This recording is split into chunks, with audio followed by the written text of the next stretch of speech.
Donc le diabétique, on l'a vu, c'est un patient à haut risque et même avec les nouveaux antithrombotiques, le patient diabétique, là je vous ai mis les deux études que vous connaissez bien, Plateau et Triton, avec les nouveaux P2Y12, le diabétique a un surrisque par rapport aux non-diabétiques et donc ça reste une problématique, la gestion des antithrombotiques chez ces patients. D'autant que le patient diabétique est aussi un patient à surrisque hémorragique. C'est un patient qui spontanément va saigner un peu plus et en fonction des traitements, ce risque va se majorer ou pas. Là, par exemple, sous aspirine, le diabétique, il saigne plus que la population normale, mais sous aspirine, son risque n'augmente pas forcément. Donc, vous voyez, parfois, on est un petit peu perdu entre ce risque thrombotique et ce risque ischémique. On va commencer par les choses qui semblent simples, c'est l'aspirine.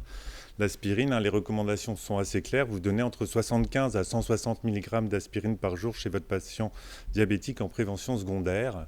Déjà, quand vous dites entre 75 et 160, est-ce que vous voulez le bêta-bloquant bisoprolol, vous le donnez entre 10 et 30 et puis vous choisissez la dose un petit peu au hasard. On voit qu'on n'a pas encore tout compris sur l'aspirine et notamment chez le diabétique. Il y a encore des papiers récents.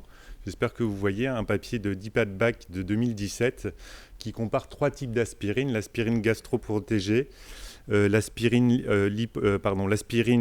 en poudre, l'aspirine liposoluble et l'aspirine gastroprotégée chez un patient diabétique, traitement chronique pendant 7 jours. Et en rouge, c'est les patients résistants, en bleu, c'est les patients sensibles. Vous voyez que l'aspirine gastroprotégée, quand vous commencez un traitement gastroprotégé chez votre patient sous diabétique, les 7 premiers jours, ça donne des choses un petit peu curieuses. Biologiquement, on a l'impression qu'il n'est pas très bien protégé.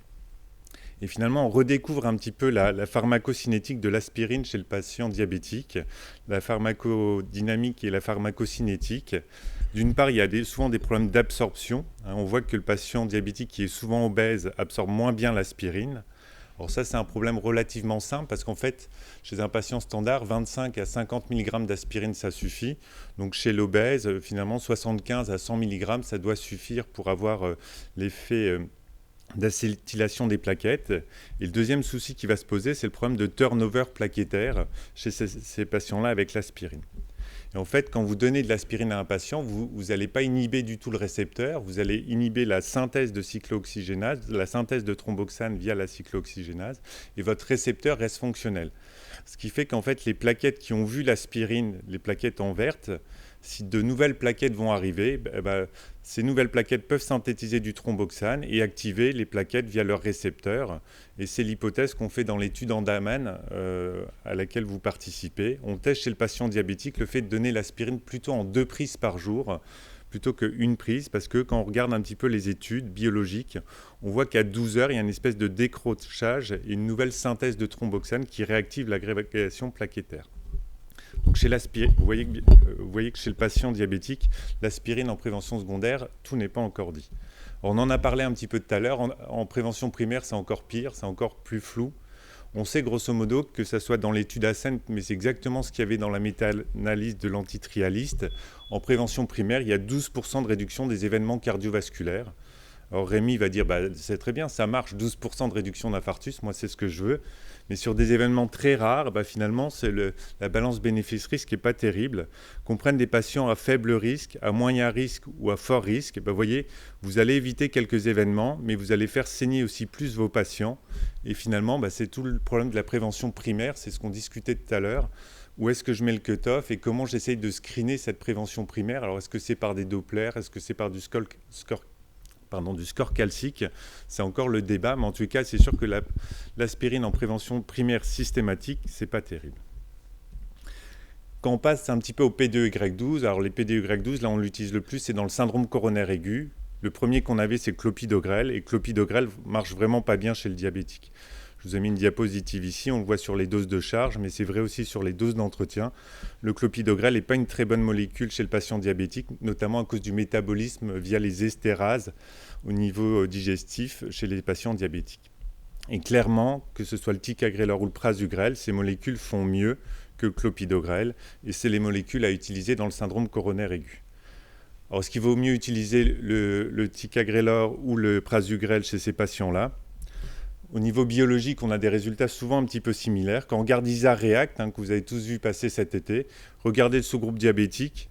alors que dans Tritron, avec le prasugrel, il y avait un effet vraiment important chez le diabétique. Là, c'est une comparaison un petit peu indirecte d'un sous-groupe. On n'a pas l'impression qu'une molécule l'emporte sur l'autre. Après le syndrome coronaire aigu, qu'est-ce qu'on fait? Je ne sais pas si certains font du duoplavin chez vos patients diabétiques pour prévenir le risque cardiovasculaire. Quand on fait duoplavin au long cours, après un an dans un SCH chez le diabétique, quand on regarde l'étude d'APT, ça ne marche pas très bien.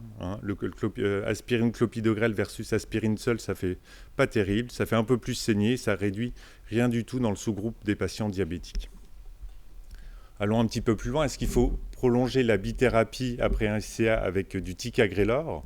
Quand on regarde Pegasus, alors là on a un effet assez intéressant de réduction de 16% des événements, qui est assez significatif chez une population à haut risque. Et on a l'impression que quand on regarde Pegasus diabète, le ticagrelor prolongé permet d'éviter des événements. Alors est-ce que finalement je peux utiliser le ticagrelor un petit peu plus tôt chez les patients à haut risque qui n'ont pas fait de syndrome coronarien aigu? C'est l'étude THEMIS. Alors, je vous ai mis l'étude THEMIS-PCI. THEMIS, ça marche un petit peu moins bien. Quand on regarde THEMIS-PCI, regardez, ça ne fait pas beaucoup mieux que l'aspirine. C'est 15% de réduction des événements.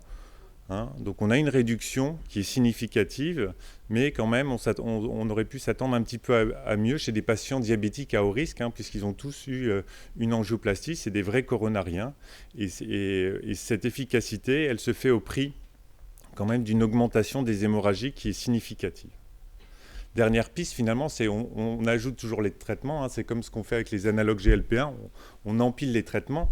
Est-ce qu'on ne pourrait pas dire, finalement, chez mon patient à haut risque, je vais enlever l'aspirine et je vais remplacer par du ticagrelor? Alors, c'est une piste qu'on a un petit peu avec Twilight, chez des patients à haut risque d'angioplastie ou avec un syndrome coronaire aigu. On a fait 3 mois de bithérapie. Au bout de 3 mois, on laisse le ticagrelor seul versus la double antiagrégation plaquettaire. C'est une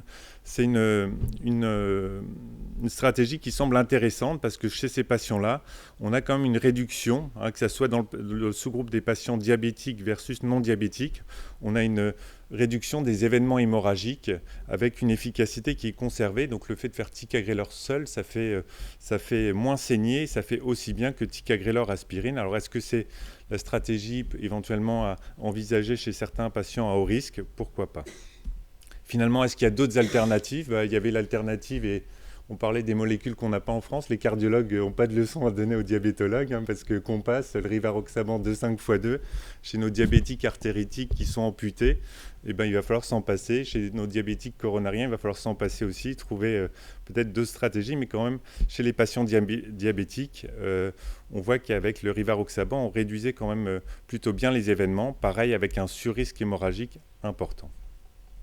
Donc finalement, on a des choses qu'on sait. La double antiagrégation puissante chez un patient SCA diabétique, c'est ce qu'on fait chez les autres patients, mais il faut vraiment la faire chez le patient diabétique.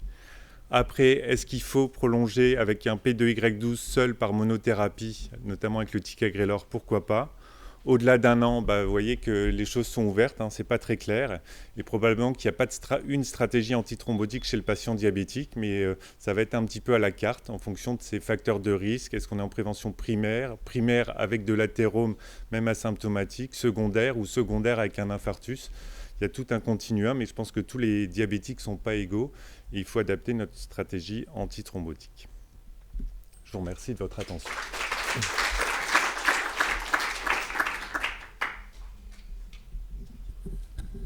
Question?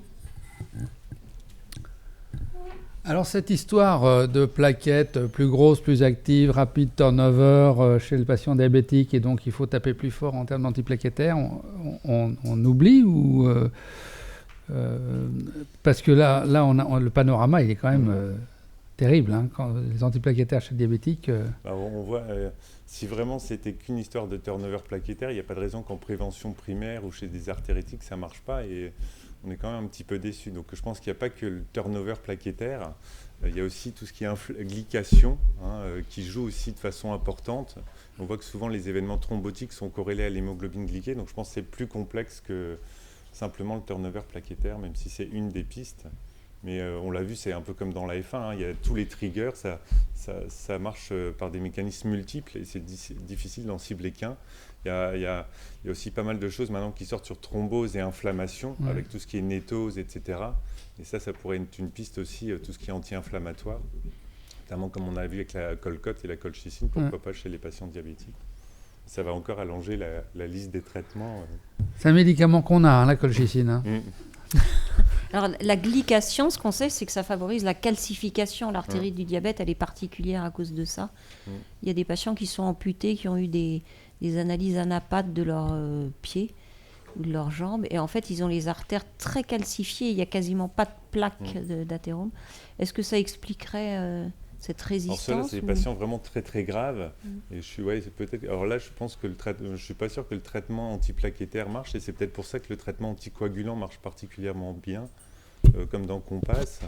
Nous, on les voit souvent quand même un petit peu avant qu'ils aient vraiment une calcification comme ça très importante.